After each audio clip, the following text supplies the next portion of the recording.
ஆராதிக்கிற தேவன் ஆச்சரியங்களின் தேவனாயிருக்கிறார். கிருபையாய் நடத்தி வந்தார். 7 மாதமும் சுகம் தந்தார், பலன் தந்தார், வாழ வைத்தார், நம்முடைய ஜெபத்திற்கு பதில் தந்தார், தூக்கி எடுத்தார். எத்தனையோ அற்புதங்களை கர்த்தர் நம்முடைய வாழ்க்கையில செய்தார். இந்த 8வது மாதத்திலும் ஜீவனோடு சுகத்தோடு பலத்தோடு அவருடைய சமூகத்தை நோக்கி பார்க்கும்படி கர்த்தர் நம்ம கிருபை பாராட்டி இருக்கிறாரே. நல்ல தேவனை சேவிக்கிறோம். இந்த புதிய மாதத்திலும் கர்த்தர் தந்த வார்த்தையை, விசுவாச வார்த்தையை நாம் வாசித்து கர்த்தருடைய நாமத்தை மகிமைப்படுத்தலாம். சங்கீதங்களின் புஸ்தகம் 118ஆம் சங்கீதம் 23வது வசனம் இப்படியாய் சொல்லுகிறது, அது கர்த்தராலே ஆயிற்று, அது நம்முடைய கண்களுக்கு ஆச்சரியமாயிருக்கிறது.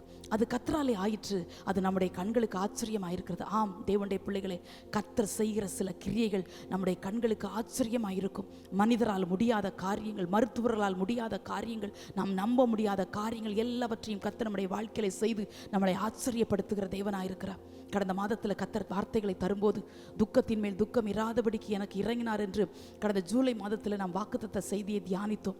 அந்த செய்திகளை நான் தியானிக்கும் போது அந்த வசனங்களை கர்த்தர் தரும்போது நம்முடைய சபையில சகோதரி அவர்கள் மரணத்துக்கு ஏதுவாக இருந்தார்கள். நம்மோடு ஆராதிக்கிற சகோதரி டாக்டர்கள்லாம் கைவிட்டு எங்களை கூப்பிட்டு சொன்னார்கள், நாளைக்கு நேரம் உயிரோடு இருப்பார்களா சகோதரி, பார்த்து கொள்ளுங்கள் என்று சொன்னார்கள். அந்த அளவுக்கு ஒரு கிரிட்டிக்கலான ஸ்டேஜில் இருந்தாங்க.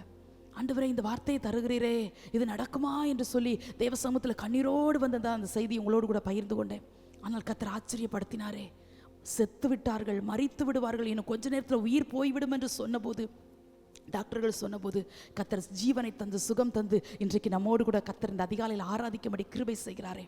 வார்த்தைகளை நம்புகிற பிள்ளைகளை கர்த்தர் ஆச்சரியமாய் நடத்துகிறார். தேவனுடைய பிள்ளைகளே, நம்முடைய தேவன் எவ்வளவு நல்லவர் என்பதை நான் கடந்த மாதத்தில் இந்த காரியங்களெல்லாம் கர்த்தர் நம்ம நடத்தி வந்தபோது நினைத்து அதிகமாய் நான் சந்தோஷப்பட்டேன். இந்த மாதத்திலும் நம்முடைய கண்கள் ஆச்சரியப்படும்படி கர்த்தர் செய்கிற கிரியைகளை நாம் கண்டு ஆண்டவர் சமூகத்தில் நாம் மகிழப் போகிறோம். தேவன் வேதம் சொல்லுகிறது, கர்த்தராலே ஆயிற்று, அது நம்முடைய கண்களுக்கு ஆச்சரியமாக இருக்கிறது என்று. ஆதியாகமத்தின் புஸ்தகம் 18ஆம் அதிகாரத்தில் வாசிக்கிறோம், ஆபிரகாம் கூடார வாசலில் உட்கார்ந்துருக்கிறான். அப்படி கூடார வாசலில் உட்கார்ந்து போது தூதர்கள் வருகிறார்கள். தூதர்களோடு சேர்ந்து கர்த்தரும் அங்கே வருகிறார். ஆண்டவர் சொல்றார், ஒரு உற்பவ கால திட்டத்தில் நான் வருவேன், நிச்சயமாக உனக்கு குமாரனை தருவேன் என்றெல்லாம் கர்த்தர் வாக்கு கொடுக்கிறார். அந்த இடத்துல ஆபிரகாம் பேசுனது போல தெரியல. ஏனென்றால் 17ஆம் அதிகாரத்தில் ஆபிரகாம் நகைத்தான் என்று எழுதப்பட்டாயிற்று. 18ஆம் அதிகாரம் வரும்போது சாரால் கூடாரத்துக்குள்ளே தான் கேட்குறாங்க. ஆனால் அந்த வார்த்தை அவங்க சாராலை சிரிக்க வச்சிச்சு. சாரால் மேலே குற்றம் இல்லை, ஏன்னா அவங்களுக்கு 90, ஆபிரகாமுக்கு 100. அதான் சொல்றாங்க, என் ஆண்டவன் முதிர் வயதும் இருக்கும்போது என்று சொல்றாங்க. சிரிக்கிறாங்க சாராள். அவங்களால சிரிக்கத்தான் முடிச்சு. நாங்கள் சரீரம் அவங்க கர்ப்பம் செத்து போனது, ஆபிரகாமுடைய சரீரம் செத்து போன அப்படின்னால அவங்களுக்கு சிரிப்பு வந்தது. ஆனால் வேதம் சொல்லுகிறது, ஆண்டவர் சொல்றாரு, கர்த்தரால் ஆகாத காரியம் உண்டோ? கர்த்தரால் ஆகாத காரியம் உண்டோ? கர்த்தருடைய பிள்ளைகளே, ஆண்டவரால் கூடாத காரியம் ஒன்றுமே இல்லை. செங்கடலை பிளந்தார், அது கர்த்தரால் ஆன காரியம். யோர்தானை பின்னிட்டு திரும்ப பண்ணார், அது கர்த்தரால் ஆன காரியம். எரிகோ மதில் மேலே கர்த்தர் அசைவாட, அது கர்த்தரால் நடந்த காரியம். புதிய ஏற்பாட்டில் வரும்போது சிறைச்சாலையின் அஸ்திபாரங்கள் அசைந்தது, அது கர்த்தரால் நடந்த காரியம். சிங்கங்களின் வாய்களை கர்த்தர் அடைத்தார். தானியேலில் வாசிக்கிறோம், அது கர்த்தரால் நடந்த காரியம். கர்த்தரே சில காரியங்களை செய்து நம்முடைய கண்களை இந்த புதிய மாதத்தில் கர்த்தர் ஆச்சரியப்படுத்த போகிறார். நம் கண்ணீர்களை கர்த்தர் களிப்பாக்கி ஆச்சரியப்படுத்துவார். ஜெபங்களுக்கு பதில் தந்து ஆச்சரியப்படுத்துவார். விடுதலை தந்து ஆச்சரியப்படுத்துவார். சுகம் தந்து ஆச்சரியப்படுத்துவார். மேன்மைகளை தந்து கர்த்தர் ஆச்சரியப்படுத்துவார். நம்பிக்கையோடு விசுவாசத்தோடு இந்த வார்த்தைகளை கர்த்தர் கேட்போம். கர்த்தர் நம்மை நிச்சயமாய் ஆசீர்வதிப்பாராக. வேதத்தில் சில சம்பவங்கள் ஆச்சரியப்படும்படி எழுதப்பட்டிருக்கிறது. அதை சுருக்கமாய் தியானித்து கர்த்தருடைய நாமத்தை மகிமைப்படுத்தலாம். ஆதியாகமங்களின் புஸ்தகம் 24ஆம் அதிகாரம் 21ஆம் வசனத்தில் வேதம் சொல்லுகிறது, எலியேசர் பெண் பார்க்க போகிறார். எலியேசர் பெண் பார்க்க போகும்போது ஆண்டவர்கிட்ட ஜெபிச்சுட்டு தான் போறாரு. வேதம் சொல்லுகிறது, அந்த மனிதன் அவளை குறித்து ஆச்சரியப்பட்டு கர்த்தர் தன் பிரயாணத்தை வாக்கிய பண்ணினாரோ இல்லையோ என்று அறியும் போட்டு மௌனமாயிருந்தான் என்று. நீங்க நினைக்கலாம், ரெபெக்காள் தான் ஆச்சரியப்படுத்தினாங்க. இல்லை, 14ஆம் வசனத்தில் வாசிக்கிறோம், எலியேசர் ஜெபிக்கிறாரு, ஆண்டவரே நான் தண்ணி கேட்பேன், எனக்கும் தண்ணி கொடுத்து ஒட்டகங்களுக்கும் தண்ணி கொடுக்கிற பெண்ணு தான் நீர் நியமித்த பெண் என்று ஆண்டவர்கிட்ட ஜெபிக்கிறாரு. அப்படி ஜெபிக்கும் போது, ஆண்டவரே இப்படியெல்லாம் கர்த்தர் எனக்கு தயவு செய்ய வேண்டும் என்று ஆண்டவரத்தில் கெஞ்சும் போது 15ஆம் வசனம் சொல்லுகிறது, அவன் இந்த வார்த்தைகளை சொல்லி முடிக்கும் முன்னே என்று வேதம் சொல்லுகிறது. சொல்லி கூட இன்னும் முடிக்கல, இன்னும் ஜெபத்தை கூட அவர் ஃபினிஷ் பண்ணல. அதுக்குள்ளேயும் தேவன் அற்புதங்களை செய்தார், ஜெபத்திற்கு பதில் தந்தார். அதனால தான் 21ஆம் வசனத்தில் வாசிக்கிறோம், அந்த மனிதன் அவளை குறித்து ஆச்சரியப்பட்டு, இப்படியும் என் தேவன் என் ஜெபத்தை கேட்பாரோ, இப்படியும் என் தேவன் என் ஜெபத்திற்கு பதில் கொடுப்பாரோ. எஜமானாகிய ஆபிரகாமுக்கு உண்மையுள்ள வேலைக்காரனா எலியேசர் இருந்தபடினாலே இந்த பெண் பார்க்கறதுக்கு தான் போறாரு. ஆனாலும் இருதயத்துல கர்த்தர் எனக்கு தயவு செய்யணும், கர்த்தர் எனக்கு காரியத்தை சித்திக்கப்படணும், கர்த்தர் எனக்கு அனுகூலம் செய்யணும் என்று எலியாசுடைய கண்கள் கர்த்தரையே நோக்கி பார்க்கிறது. கர்த்தரை நோக்கி பார்த்ததுனால தான் இந்த வார்த்தை வருகிறது. ஆண்டவற்றை ஜெபிக்கிறாரு. அப்படி ஜெபிச்சு முடிக்கவே இல்லை ஜெபத்தை, முடிக்கும் முன்பதாகவே கர்த்தர் பதில் தந்ததை பார்த்து தான் அந்த மனிதன் அவளை குறித்து ஆச்சரியப்பட்டு, ஓ நம்முடைய தேவன் எவ்வளவு நல்லவர், ஜெபம் முடியும் முன்பதாகவே பதில் கொடுக்கிறாரே. ஜெபத்தை முடிச்சு என்னாத்மாவே போடக்குள்ளையுமே எலியாசருக்கு பதில் கிடைத்தது. ஓ கர்த்தருடைய மகிமை, கர்த்தருடைய மகிமை. நமக்கு இந்த புதிய மாதத்துல அப்படி கர்த்தர் நம்ம ஜெபங்களை கேட்பாராக. உண்மையுள்ள எலியாசர், உத்தமமுள்ள எலியாசர், கர்த்தரையே நோக்கி பார்த்த எலியாசர் செய்த ஜெபத்தின் பலனை அந்த நிமிஷத்துக்குள்ள கர்த்தர் பார்க்கும்படி கர்த்தர் அற்புதங்களை செய்தார். ஆபிரகாம் அனுப்பி வைக்கிறார், தூதனை உனக்கு முன்பாய் அனுப்புவார் என்று எலியாசரை அனுப்பி வச்சிட்டார். அவ்வளவுதான். நீ இப்படியெல்லாம் சொல்லி ஜெபிக்கணும்னு சொல்லி எலியாசருக்கு சொல்லி கொடுக்கல. ஆனால் எலியாசர் அடையாளம் வைத்து ஜெபிக்கிறார். ஆண்டவரே நான் இப்படி கேட்பேன், ஆண்டவரே இதற்கு இப்படி எனக்கும் என் ஒட்டகங்களுக்கும் தண்ணீர் கொடுக்கிற பெண்ணு தான் நீர் நியமித்த பெண் என்று ஆண்டவற்றை அடையாளம் வைத்து ஜெபிக்கிறார். அவர் ஜெபித்து முடிக்கும் முன்பதாக அற்புதங்கள் நடந்தது. வேதம் சொல்லுகிறது, ஆச்சரியப்பட்டு எலியாசர் மௌனமா இருந்தான் என்று. எலியாசருக்கு வாயை திறக்க முடியல. இப்படியா நம்முடைய தேவன் பதில் கொடுக்கிறார், இப்படியா நம்முடைய வாழ்க்கையில் அற்புதம் செய்கிறார் என்று எலியாசர் மௌனமா இருந்தானா? கர்த்தருடைய பிள்ளைகள் இந்த காலையில் உன்னை தேவனை தேடி, தேவ சமூகத்தில் தேடி, அவரையே நோக்கி பார்த்து, அவரையே நம்பி, எப்படியும் என் தேவன் என் ஜெபத்திற்கு பதில் கொடுப்பார், எப்படியும் எனக்கு அற்புதம் செய்வார், எப்படியும் என்னை ஆச்சரியப்படுத்துவார் என்று நம்பி வந்த தேவ பிள்ளைகளே, நிச்சயமாய் உங்கள் கண்கள் ஆச்சரியப்படும்படி இந்த புதிய மாதத்தில் கர்த்தர் அற்புதங்களை செய்து உங்களுடைய கண்களை கர்த்தர் ஆச்சரியப்படுத்துவாராக. எலியாசருக்கு மாத்திரமல்ல, அதிகாலை வேளையில அப்பாவை ஆசையாய் தேடி வந்திருக்கிறோமே, நமக்கும் கர்த்தர் ஆச்சரியங்களை செய்வார், நம்முடைய வாழ்க்கையிலும் கர்த்தர் அற்புதங்களை செய்வார், மகிமைப்படுத்துவார். இரண்டாவதாக வாசிக்கிறோம், யோபுவின் புஸ்தகம் 37ஆம் அதிகாரம் 5வது வசனத்தில் வாசிக்கிறோம், தேவன் தம்முடைய சத்தத்தை ஆச்சரியமான விதமாய் குமுற பண்ணுகிறார், நாம் கிரகிக்க கூடாத பெரிய காரியத்தை அவர் செய்கிறார். வேதம் சொல்லுகிறது, தம்முடைய சத்தத்தை ஆச்சரிய விதமாய் குமுற பண்ணுகிறார். முதல்ல சொன்னேன், ஜெபத்திற்கு பதில் தந்து ஆச்சரியப்படுத்துகிறார். இரண்டாவது, வார்த்தைகளை தந்து, இல்லைன்றால் வார்த்தைகளை அனுப்பி அதிலிருந்து வருகிற விடுதலையை பார்த்து ஆச்சரியப்படும்படி கர்த்தர் செய்கிறார். தேவன் தம்முடைய சத்தத்தை ஆச்சரியமான விதமாய் குமுற பண்ணும்போது, தொனிக்க பண்ணும்போது, கிரகிக்க கூடாத பெரிய காரியங்கள் நடக்கும். வேதத்தில் அநேக இடங்களில் சொல்லப்பட்டிருக்கிறது. சங்கீதங்களில் வாசிக்கிறோம், அது செங்கடலை அவர் அதட்டினார், அது வற்றி போயிற்று என்று. ஓ கர்த்தருடைய மகிமை, கர்த்தருடைய மகிமை. அவர் வார்த்தையிலிருந்து செங்கடலை அதட்டும் போது அந்த கடல் வற்றி போய் இஸ்ரவேல் ஜனங்களுக்கு வழிவிட்டது. கர்த்தருடைய பிள்ளைகளே, ரீமா லகதரா ஷந்தரபலப ரீகம நகதரப ஷியாலகதரா. கர்த்தருடைய வார்த்தை வல்லமை உள்ளது. அவர் வார்த்தையால் இந்த உலகத்தை படைத்தார். வார்த்தையாலே வாழ்ந்து கொண்டிருக்கிறோம், வார்த்தையாலே பிழைத்து கொண்டிருக்கிறோம். சோர்ந்து போன நேரங்கள், தனிமையை உணர்ந்த நேரங்கள், திக்கற்ற நேரங்கள், கைவிடப்பட்ட நேரங்கள் எல்லாவற்றிலும் கர்த்தர் தம்முடைய வார்த்தை தந்தல்லவா இன்றைக்கு நம்மளை நிற்க பண்ணி கொண்டிருக்கிறார். அவருடைய வார்த்தையில் அற்புதம் உண்டு. அதான் வேதம் சொல்லுது, கிரகிக்க கூடாத, யோசித்து பார்க்க முடியாத, நம்ம சிந்தைக்கு எட்டாத பெரிய காரியங்களை கர்த்தர் செய்கிறார்.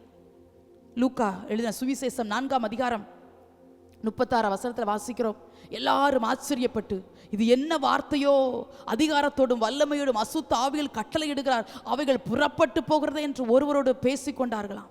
வல்லமையுள்ள வார்த்தைகள் கர்த்தருடைய வாயிலிருந்து புறப்பட்டு வரும்போது அற்புதங்கள் நடந்தது இயேசுவின் நாமத்தினால. வேதத்தில் பல இடங்களில் வாசிக்க முடிகிறது, வார்த்தைகளை அனுப்பி அற்புதம் செய்கிறார். எழுந்து நட என்று சொன்னார், அவர்கள் நடந்தார்கள். பிழைத்திரு என்று சொன்னார், பிழைத்தார்கள். சுகமாக என்று சொன்னார், சுகமானார்கள்.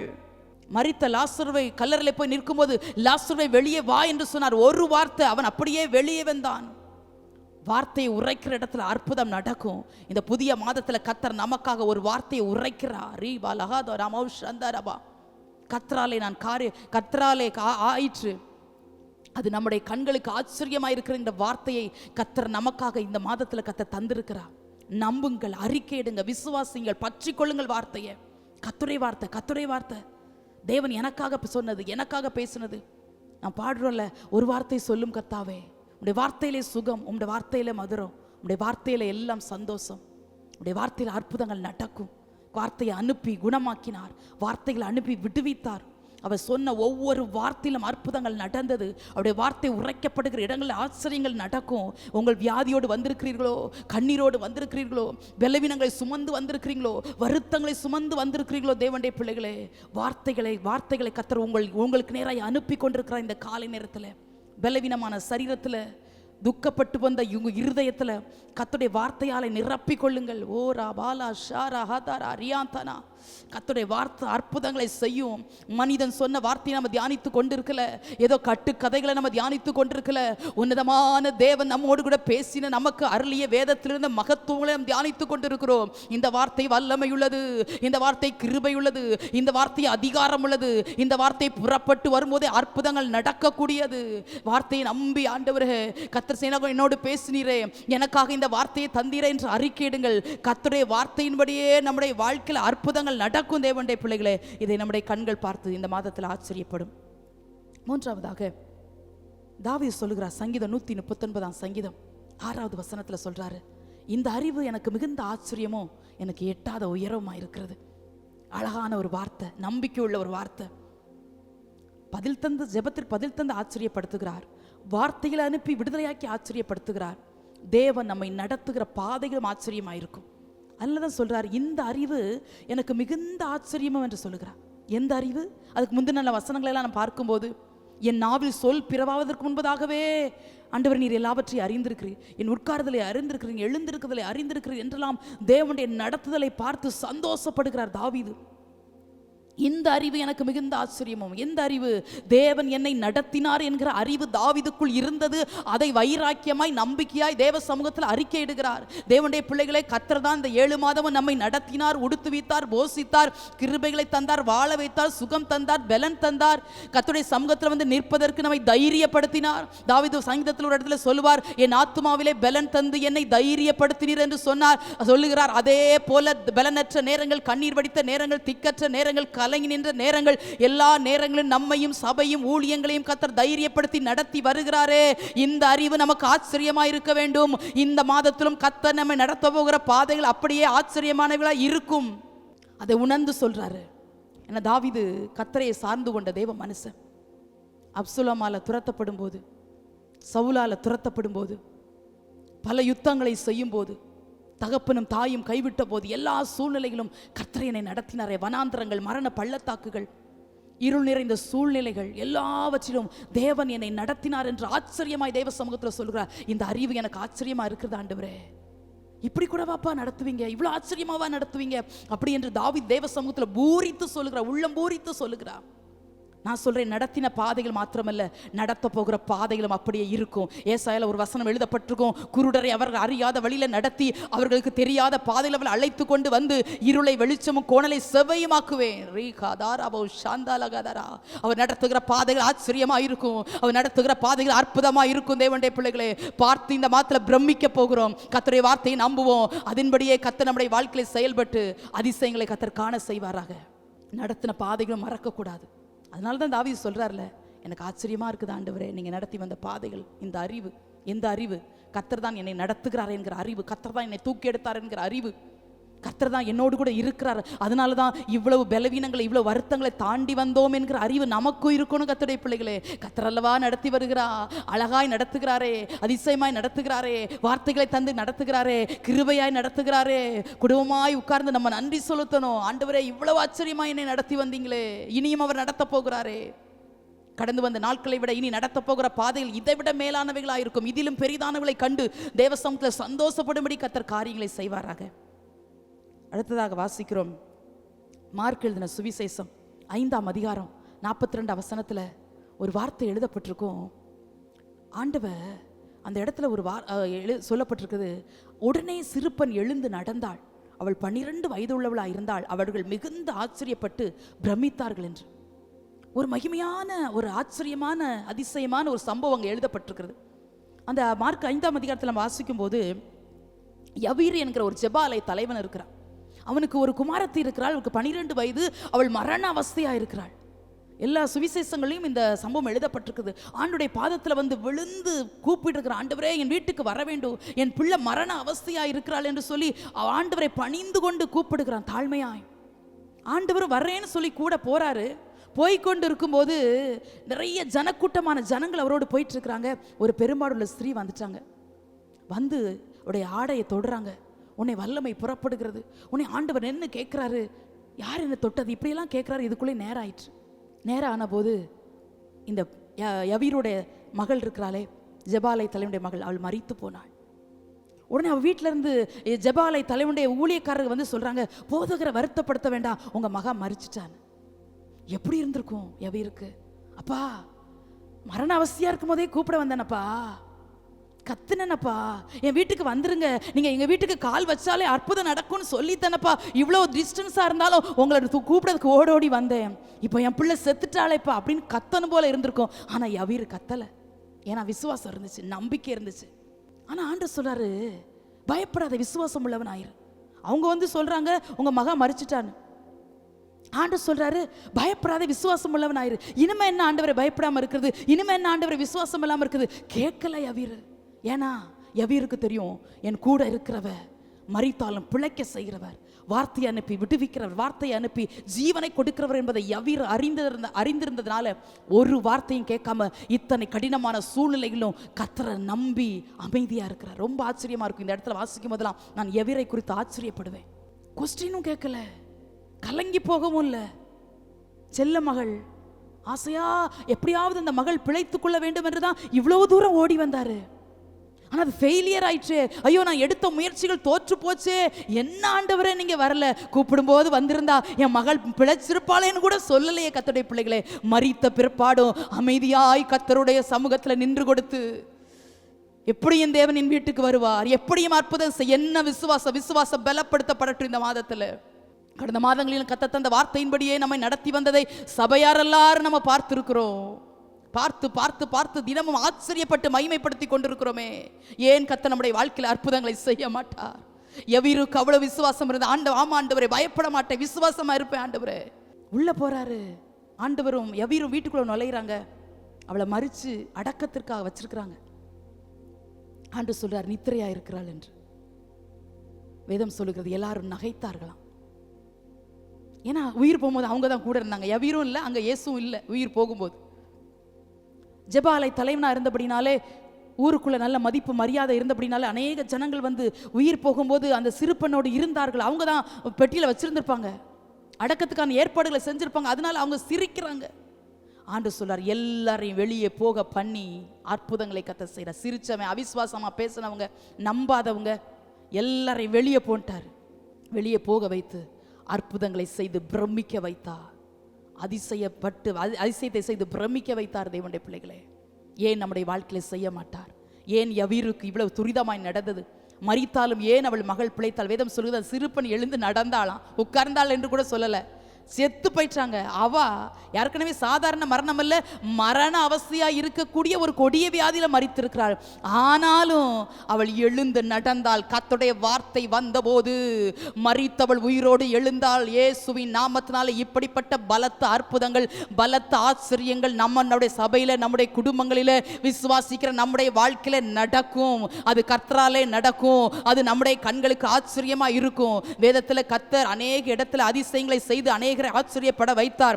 மத்தேயு 8:27 வாசிக்கிறோம், காற்றையும் கடலையும் அதட்டின போது எல்லாரும் ஆச்சரியப்பட்டு பிரமிக்கிறார்கள். இவர் எப்படிப்பட்டவரோ, இயற்கைகள் கூட இவருடைய வார்த்தைக்கு கீழ்ப்படுகிறதே என்று ஆச்சரியப்படுகிறார்கள். ஏனென்றால் அதே படகுல தான் இயேசுவும் இருக்கிறார். இயேசு நித்திரையா இருக்கிறார். அவங்க எல்லாம் சொல்றாங்க, நாங்கள் மடிந்து போகிறதை குறித்து உமக்கு கவலை இல்லையா ஆண்டவரே?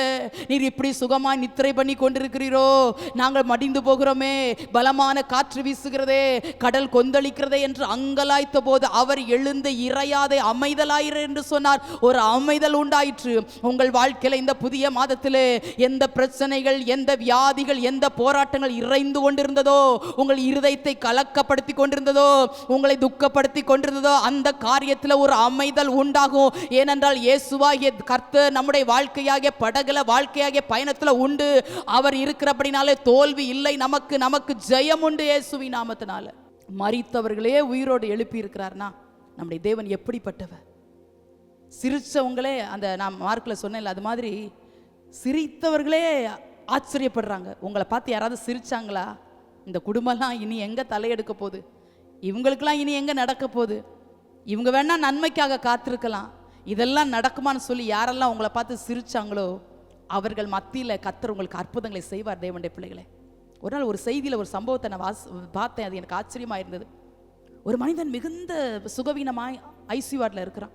அப்படி இருக்கும்போது டாக்டர் சொன்னாங்க, இவர் மரித்து விட்டார் என்று.